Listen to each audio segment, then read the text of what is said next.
Hello, everyone, and welcome to another episode of Hello, Millie, featuring my mom, Millie Garfield. And let's not waste any time and bring her right in. Hi, Mom. Hi, Steve. Hi, everyone. How are you today? I am great today. I've been looking forward to this episode. They're all, and I have to say so myself. I think they're all good. Everyone is unique. And today I'm sure it's going to be unique also, special. Well, that's great. I've been looking forward to it too. And we got in here under the gun. I did a little preparation, and I hope that works for us all. Now, let's see for people who are new to the show. My mom, one of the internet's oldest bloggers, 95 years old, and we get together and have these discussions based on my friend Jan Zlotnick's book, 23 Things I Wish I Could Ask My Mom and Dad Today. And I gave this book to my mom as a gift, and she goes through it and picks questions that we're going to ask, and she's going to answer. So what's the question for today?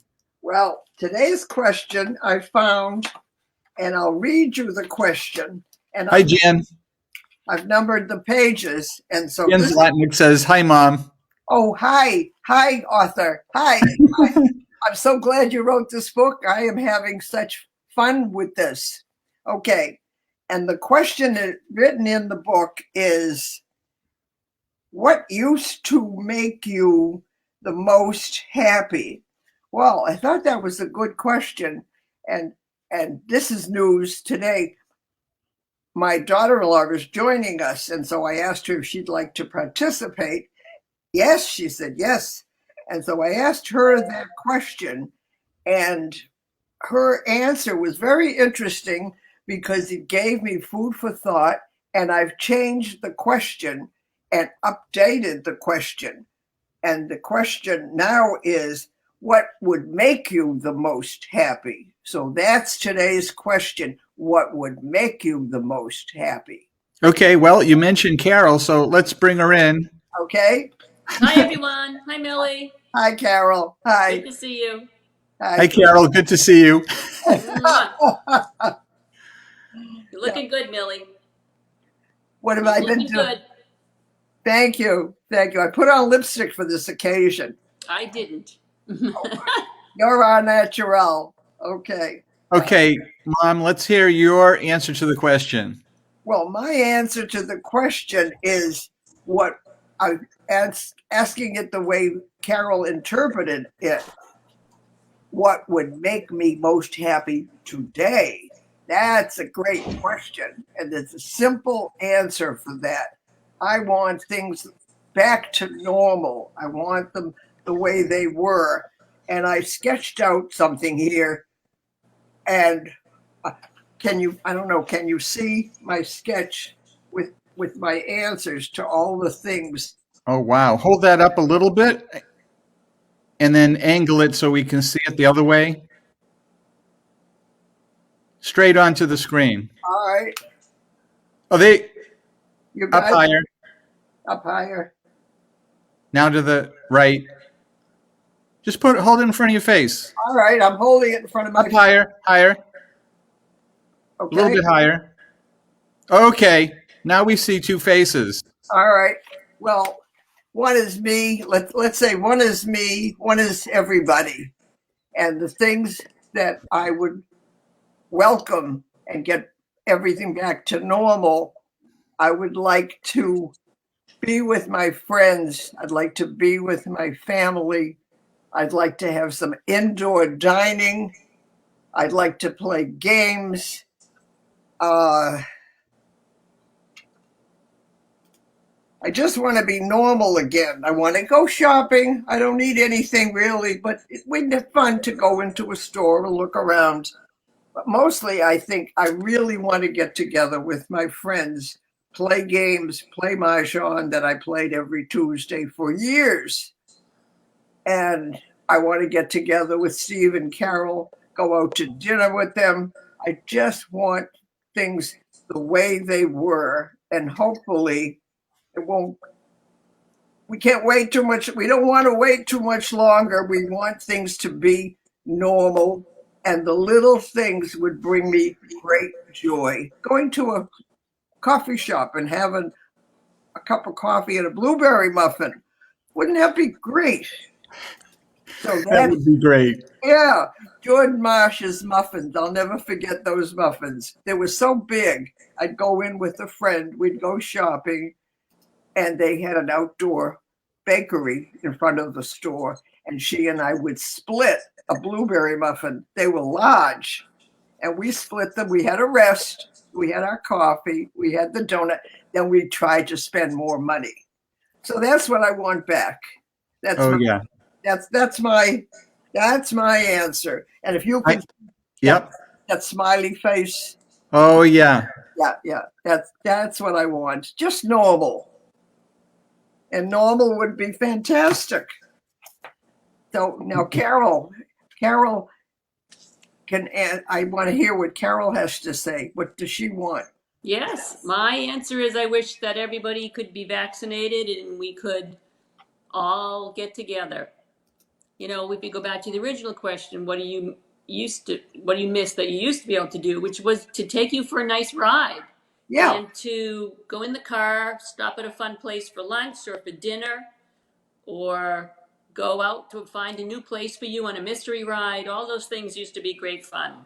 that's right. I used to tell people about those mystery rides when I had a birthday. Steve and Carol would take me out, but they never told me where we were going. And I would tell my friends, especially my close friend Ronnie, I would tell her, I'm going to celebrate my birthday with the kids. And she'd say, where are you going?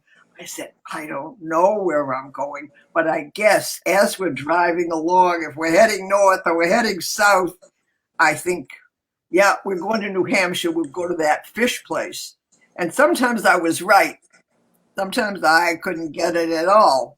But those are the really simple pleasures. Yeah, very simple things. Being able to hug the kids, being able to call friends up and say, just come over, and not have to think about the mask wearing and how long can they be in the house and ventilating the house and not having people over most of the time. Right. But yeah, Yeah. yeah. I'm sure the waitresses that we used to go to, we went to special Italian places near my place where I live.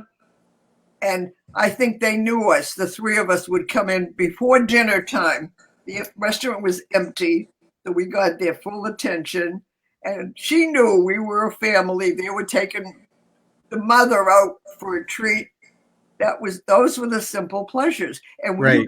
when you talk about a ride, Carol, just going for a ride, that reminded me of when I first got married, before Stephen came onto the scene, before I got married. And when I got married, my mother-in-law, my father-in-law had already passed away. My mother-in-law and my sister-in-law, my sister, would take me for a ride, and we would go up to New Hampshire or Maine in the car for a ride on a Sunday afternoon. And my mother-in-law, she made the meal. She made a hot meal, and then we found a place to park the car, and she'd take out the hot dinner that she made. And that was a treat. Simple pleasure. That was a great treat. Yeah, you mentioned going to the restaurant. And so, in addition to missing family and friends, I've seen people write about this, and we're also missing what they're calling them weak ties, which are the waitress in the restaurant or the person in the coffee shop that you say hello to, and they recognize you day to day, and Right. these aren't close friends, but there's a whole nother level that we're missing. Like you in your place, you go to the front desk, you see this person, that person, and if we're staying apart from people mostly, those relationships, although weak, are important too that we're Yeah, missing. Steve, I thought about, walking to the local restaurant where we know the owner, both of the owners, and sitting at the bar and just chatting with them and having Yeah. a nice meal. I thought of that today. That's right. Those are the little things that make life rich. Yep. Here's a little thing. Yesterday, I was busy. I saw this doctor. I saw that doctor. We had to go to the hospital for a visit. And before we entered the hospital, we had to stop and get a fresh mask. So I got a mask, put it on. Steve got a mask, he put it on. And I come home from the day out, that whole day out. I took off that mask that the hospital gave me, and the string broke. It didn't even last the day. So fortunately, I have a big inventory of masks. So Well, I'm not going to run out.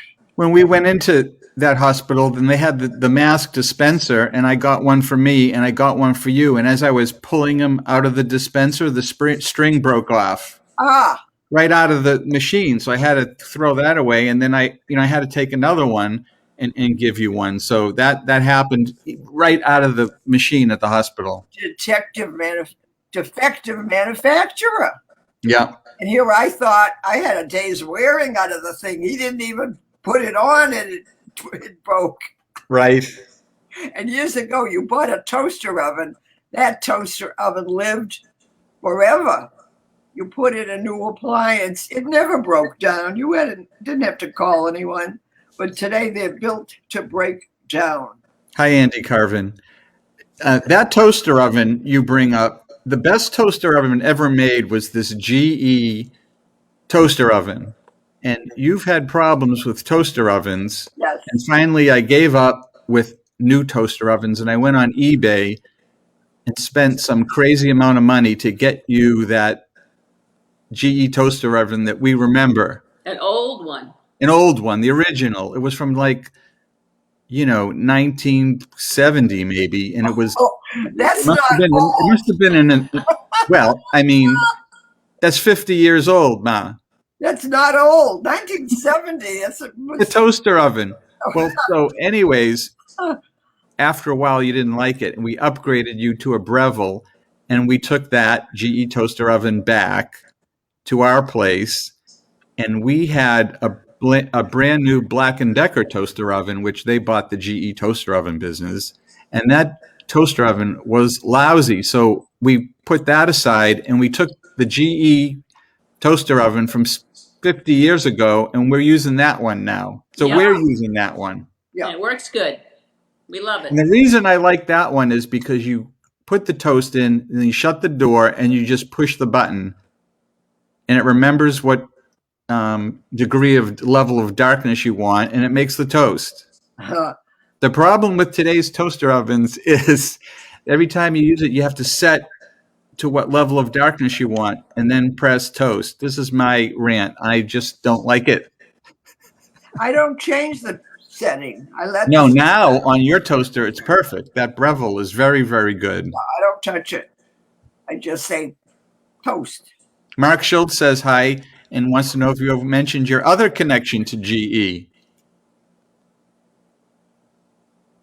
And then Bruce Jones, that's because my dad worked there. And then Bruce Jones says they have a GE toaster oven. Oh, look at that.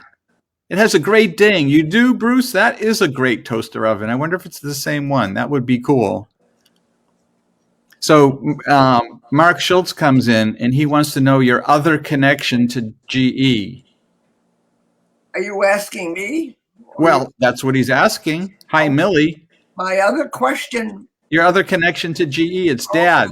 Well, and besides my husband working for GE until his retirement, I worked for GE intermittently. I was one of the people that worked at a temp agency.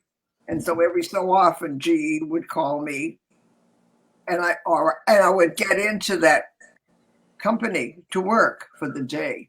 And one day GE calls me up, and they want me to come that morning.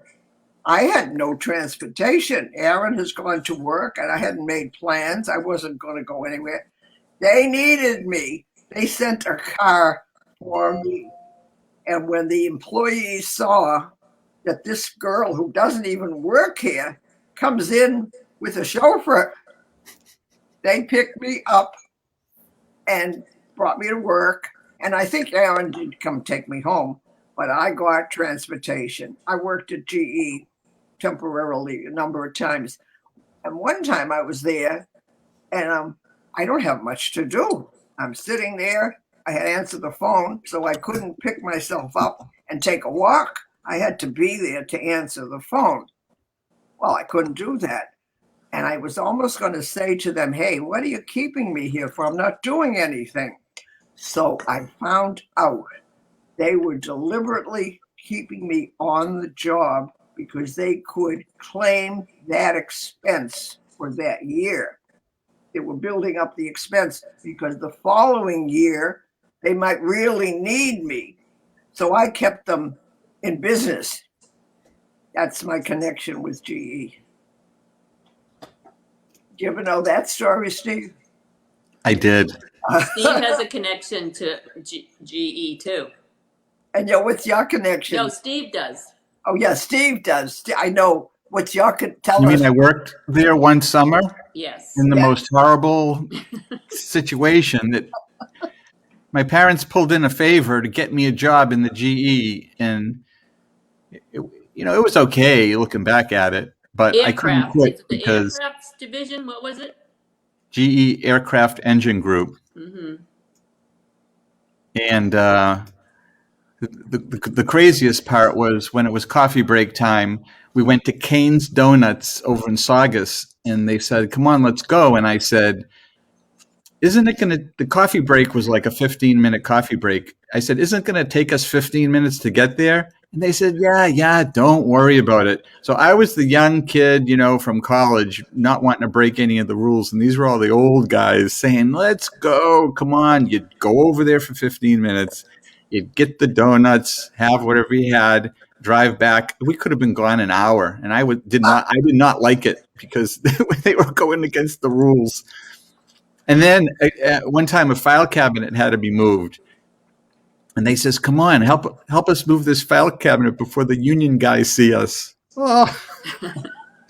I mean, I got a million stories from that place. Oh, I remember one story. You didn't like it because they drank lunchtime.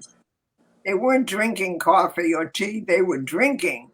And he didn't think that was a good thing to do on the job. We went to the restaurant across the street from the GE, which was a bar and restaurant. Yep. And we got a table, and then at the other tables were all the machinists who worked with drill presses and all these tools.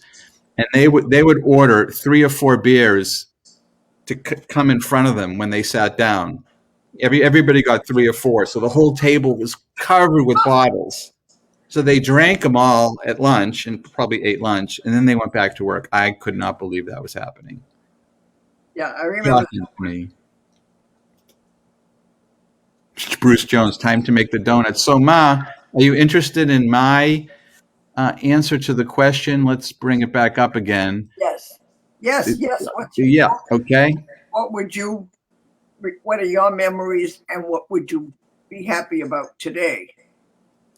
Well, I knew the question, what used to make you the most happy, was coming up. So, whoops, wait a minute.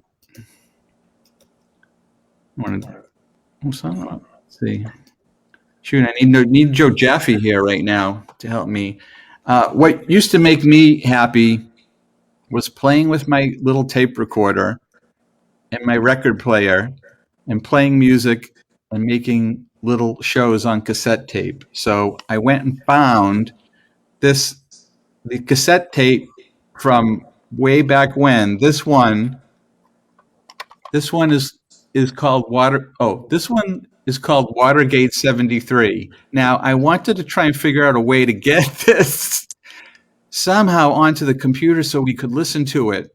And, I looked online, and so I ordered this little cassette player, which I have here, and it came today. So then I had to figure out how to get the audio onto the computer. And before I build it all up, I just want to see if this works. Let me do a little share here and see if we can get this a little audio. First time testing. Yeah. Share this and let's see if we can listen. Let's see how this works here. Oh, there it is. So let's see. Here's the audio. So back when I was a little kid, Watergate was happening, and I would make a fake news show, and I would ask a question, and then I would play part of a record as an answer, and I'd record the question into the tape recorder. I'd hit stop, and then I would hit record and play the part of the record I wanted. So let's see if we can listen to this. It'll be a miracle if this works. How does the whole Watergate mess and all the resignations affect you?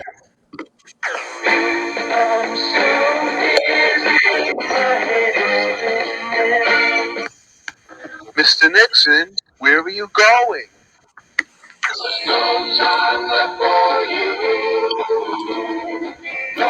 Could you hear that, you guys? Yes. Yeah. Well, okay, so here's another one.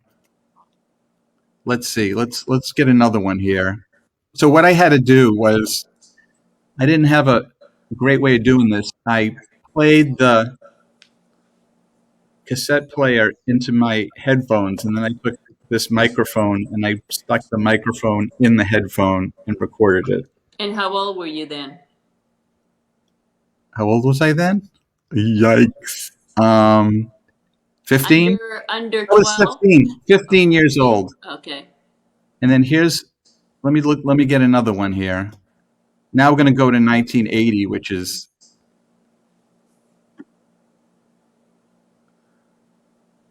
okay. This might be a little better audio. Let's see. And I'm not what I appear to be. Okay, Ron, tell us what you think about the situation between you and George Bush in discussing China and Taiwan.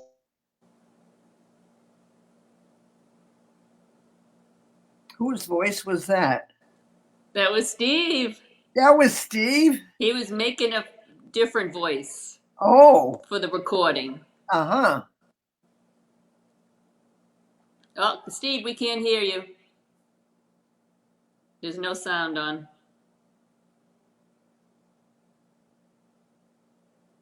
No sound.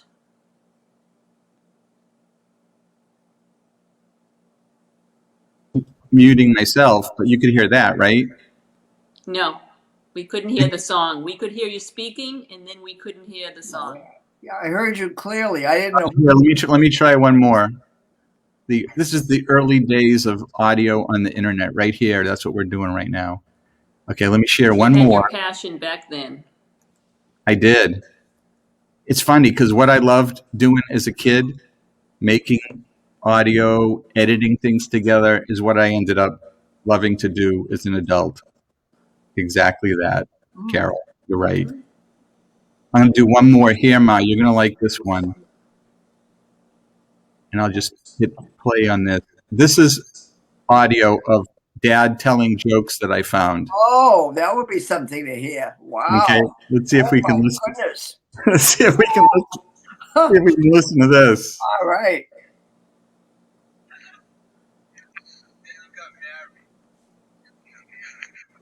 And then we got married. And one day before I was leaving for work, my wife was standing at the door with me, and we looked across the street, and the two neighbors were out there, and the husband and wife, they were hugging and kissing each other.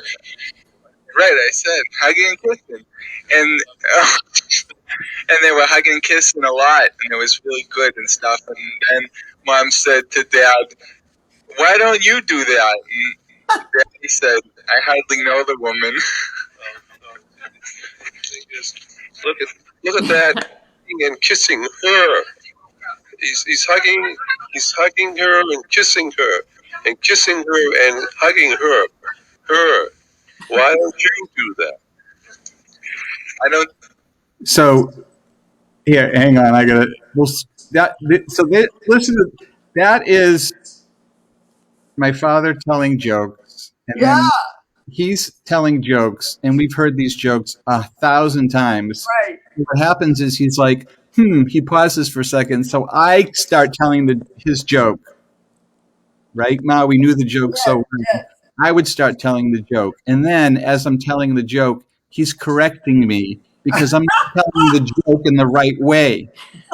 And I'm not enunciating clearly enough. And you can hear that in the tape. And this is it, Ma. This is how it is. I say at dinner, he's always editing my conversation, making sure I don't say yeah, but, and all this stuff.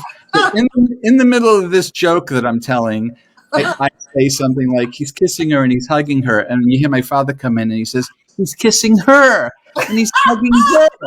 Like, I'm not getting we're just telling jokes in the kitchen. He's like, it's her. He's hugging her and kissing her. Yeah. Right there is That was a bit of exactly what it was like over there. That's sensational because I remember that vividly. That was the thing that went between them. He was always correcting Steve.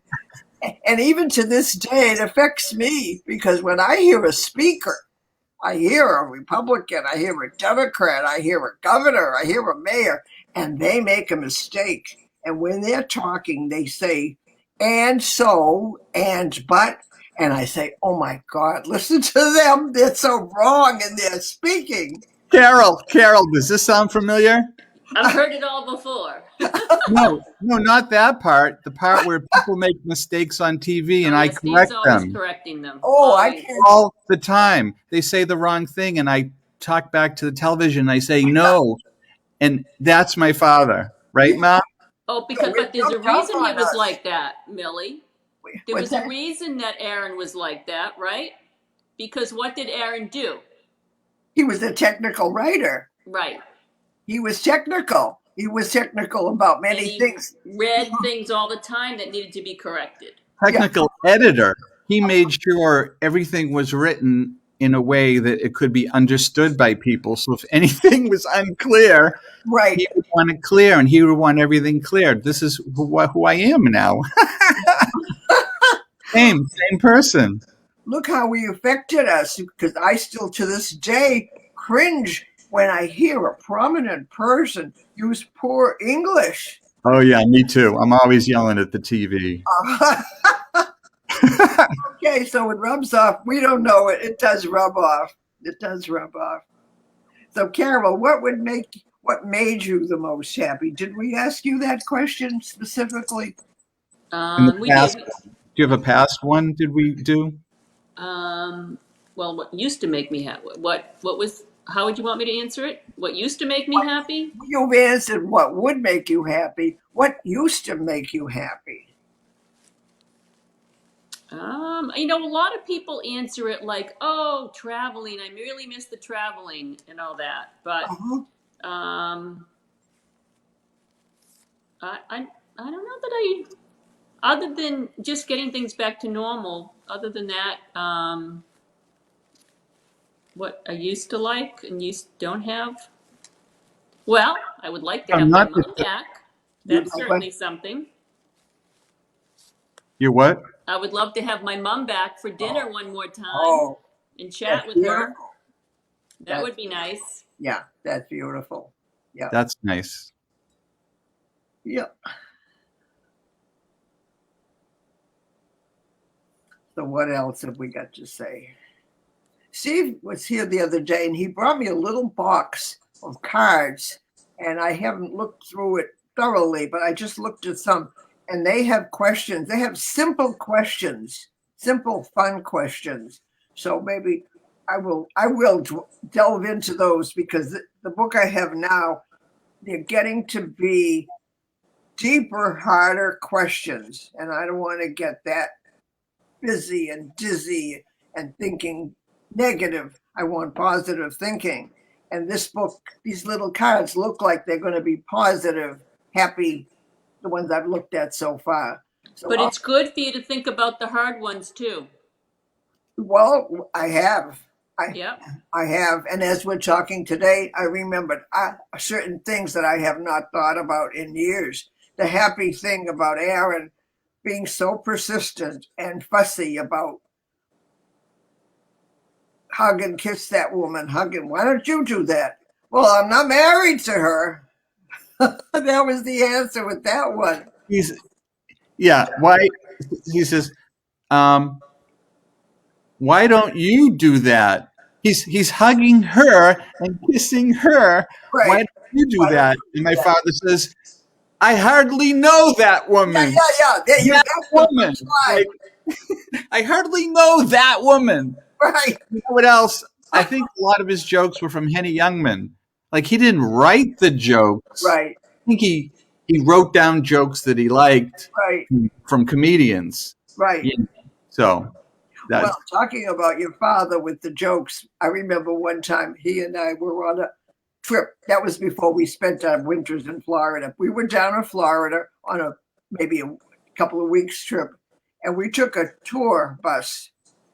And on this tour bus, they took us to different places, nice hostess, and she asked for people on the bus who's got something to tell us, who's got a song or a joke or a story they want to tell us. So Aaron put his hand up right away, and he started to tell his jokes, the ones that I've heard a million times. And he's telling the jokes to all these seniors on the bus who are tired already from the whole day's long trip. But he's telling his jokes, and they fell asleep on him.